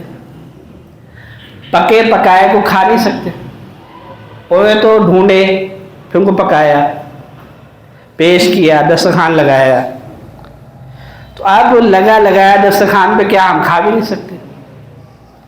اچھا اب اگر مطالعہ کریں بالفرض 33 جلدیں ہیں معلم زائد کی، جس میں الفروق الفقہیہ کو چھوڑ کے ہر چیز کا اجرا ہے، مقاصد الشریعہ کا بھی ہے، آثار الشریعہ کا بھی ہے، قواعد اصولیہ پہ 7 جلدیں ہیں، ضوابط فقہیہ پہ 10 جلدیں ہیں، قواعد فقہیہ کلیہ پہ 8-10 جلدیں ہیں،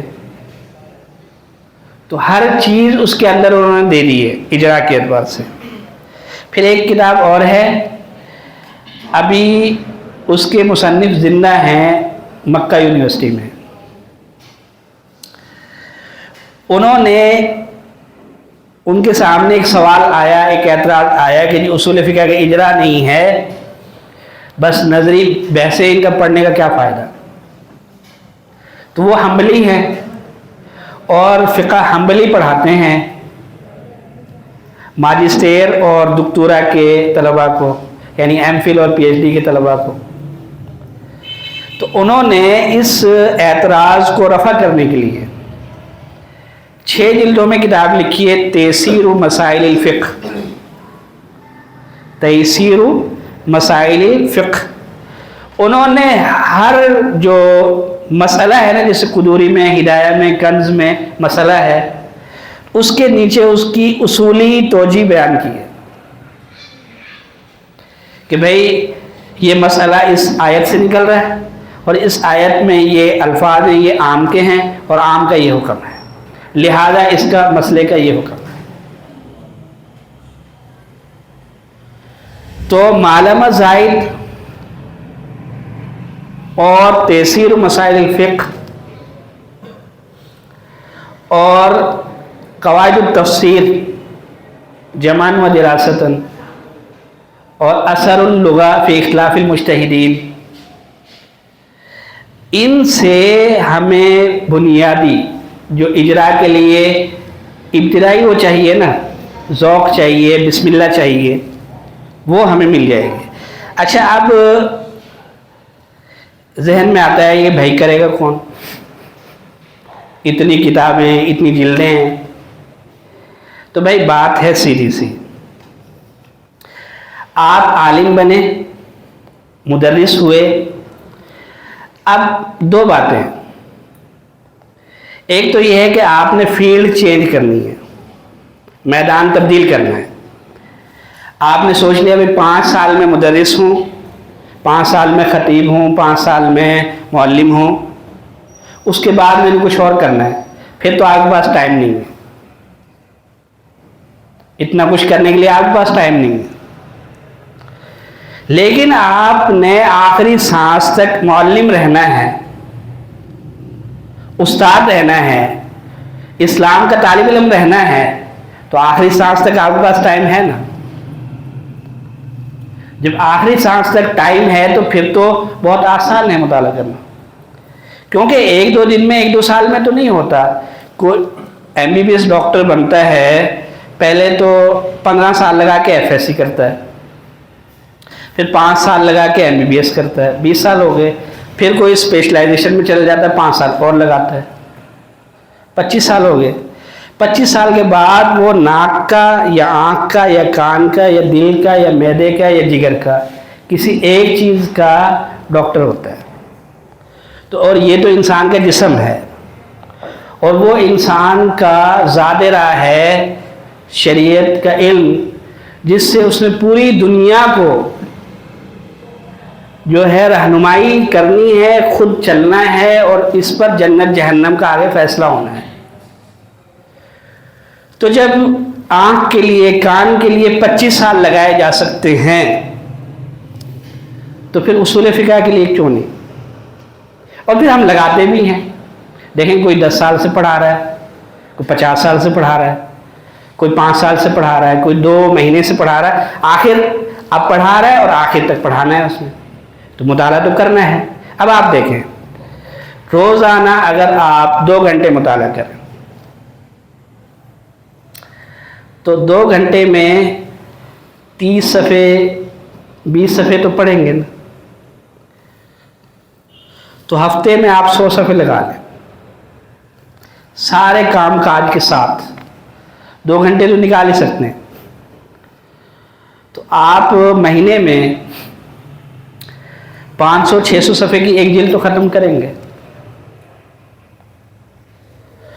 لیکن پہلے مہینے میں ایک جلد ہی ختم ہوگی، کیونکہ استعداد، مناسبت، الفاظ کے معنی اور مطالب کی فہم میں آپ ابھی ابتدائی اس پہ ہیں۔ جب اگلے مہینے آپ مطالعہ کریں گے 2 گھنٹے، پھر آپ 30-40 صفحے مطالعہ کریں گے، کیونکہ فن سے مناسبت ہو گئی ہے، چیزیں سمجھ آنا شروع ہو گئی، اور پھر آپ 2 جلدیں مطالعہ کر لیں گے۔ پھر یہ ہوگا کہ آپ 2 سے 3 گھنٹے میں آدھی جلد مطالعہ کرنے پر 2 سے 4 مہینے میں پہنچ جائیں گے۔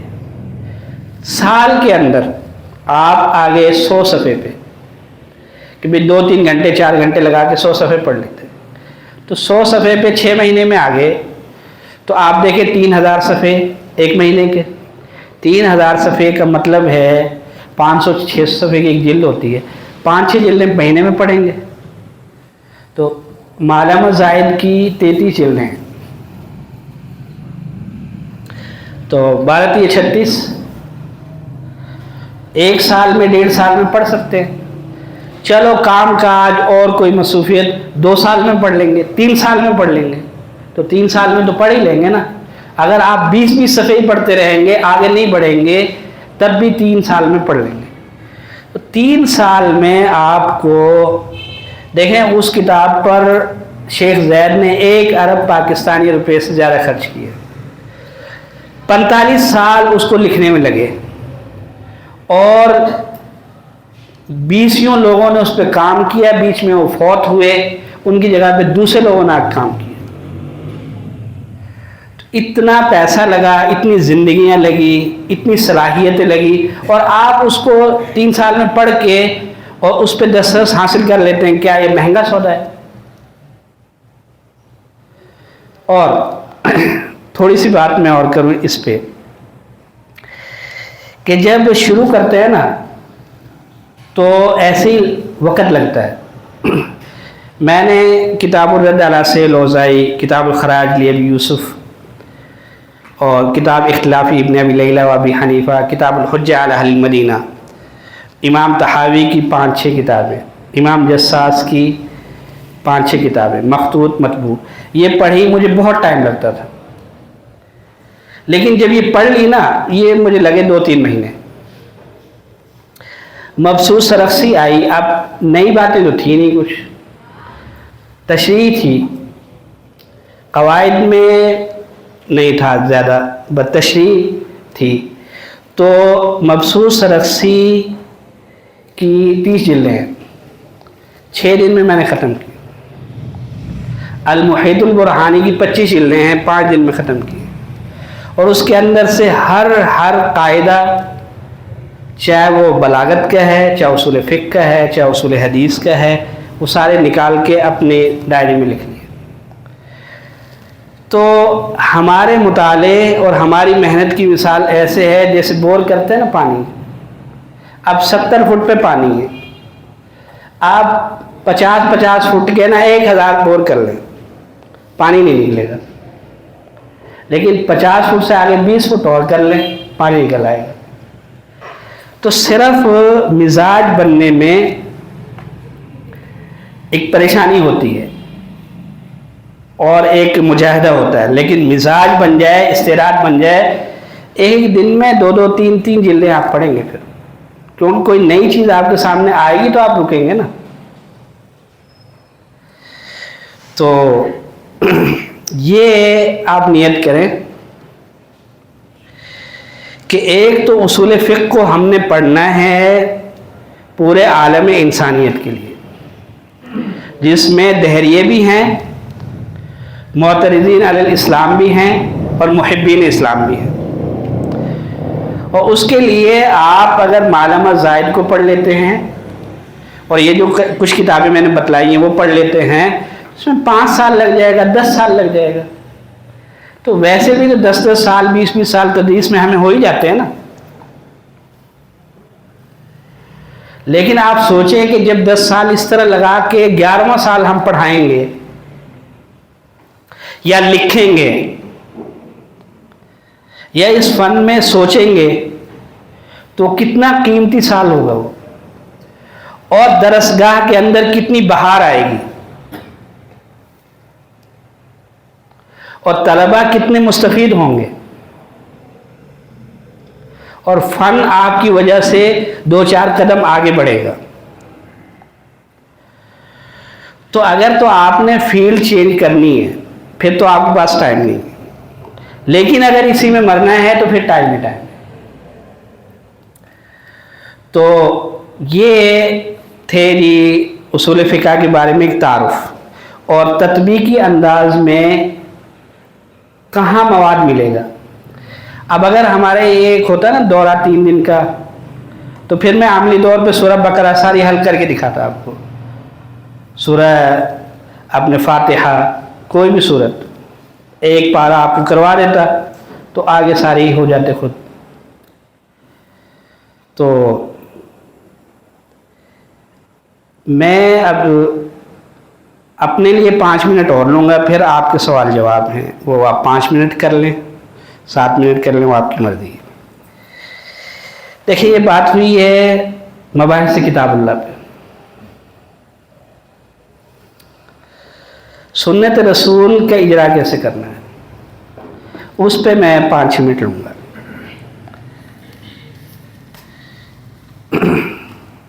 دیکھیں پہلی بات یہ کہ شرح نخبۃ الفکر میں شواف متاخرین محدثین کے اصول ہیں, احناف کے اصول نہیں. تو وہ کہاں ہیں, اس کے لیے ابھی زمزم یہ جو مکتبہ مصباح ہے نا لاہور میں, انہوں نے کتاب چھاپی ہے قواعد الحدیث النبوی, مولانا عبد المجید الجوزجانی, دارالعلوم دیوبند کے فاضل ہیں, متخصص ہیں, ابھی چھپی ہے کتاب. شرح نخبہ کے ساتھ آپ اس کو ملا کے پڑھ لیں